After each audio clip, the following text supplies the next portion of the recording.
আপনার ব্যাংক অ্যাকাউন্টে DBT link করা আছে তো? যদি না করা থাকে তাহলে আপনি সরকারি আর্থিক সমস্ত সহায়তা থেকে বঞ্চিত হতে পারেন। চলুন আমি কিঙ্কর আপনাদের দেখিয়ে দেবো কী করে মাত্র 1 মিনিটের মধ্যেই বাড়িতে বসেই চেক করে নিতে পারবেন আপনার ডিবিটি লিঙ্ক করা আছে কি না। আপনাকে কোনো একটি ব্রাউজার ওপেন করে নিতে হবে, তারপর সেখানে সার্চ করতে হবে UIDAI।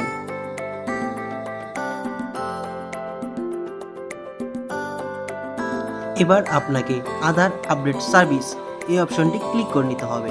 তারপর এখান থেকে আপনাকে বেছে নিতে হবে আধার আপডেট হিস্ট্রি বলে এই অপশনটি। তারপর আপনাকে এখানে লগ ইন করে নিতে হবে। এরপর আপনি এখানে আপনার আধার নাম্বারটি দেবেন এবং এখান থেকে আপনাকে ক্যাপচার কোডটি ফিল করে নিতে হবে। তারপর ফিল হয়ে গেলেই আপনার ফোনে একটি ওটিপি যাবে, সেই ওটিপিটি এখানে বসিয়ে দেবেন।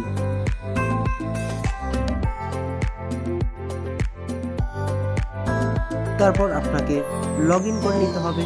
আপনার লগ ইন হয়ে গেলেই একটি নতুন পেজ ওপেন হবে। সেখান থেকে আপনি ব্যাংক সিডিং স্ট্যাটাস এই অপশনটি বেছে নেবেন। এখানে ব্যাংক সিডিং স্ট্যাটাস বলে এই অপশনটি ক্লিক করলেই আপনাকে দেখিয়ে দেওয়া হবে আপনার কোন ব্যাংকের সঙ্গে আপনার ডিবিটি লিঙ্ক করা আছে। যদি না করা থাকে এখানে দেখিয়ে দেবে আপনার ডিবিটি লিঙ্ক করা আছে কি। এভাবেই খুব সহজেই আপনি চেক করে নিতে পারবেন আপনার ব্যাংক অ্যাকাউন্টের সঙ্গে ডিবিটি লিঙ্ক আছে কিনা।